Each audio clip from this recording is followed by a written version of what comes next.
Čaute lidi, vítám vás u této informačky z toho našeho studia. Je tu se mnou majitel a hlavní herec. Můžete pozdravit. Čus. A já vám všechno řeknu o náboru a o filmech. Takže první je nábor. Nábor se proběhne od 10.5. do 15.5.2015.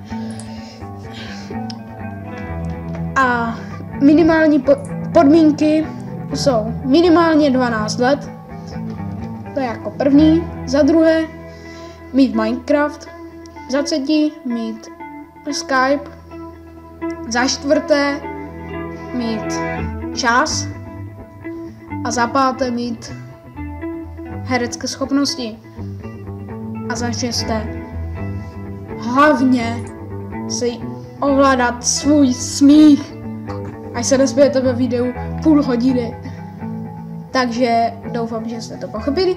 A teďka, co se bude točit? Bude se točit hororový film. Nevíme, kdy to vydáme, ale vydáme to brzy. Asi po tomhle náboru, nebo ještě v průběhu náboru. Takže doufám, že víte všechno a tímhle se s váma loučím. Můžete pozdravit, hoši. Ahoj. Čau.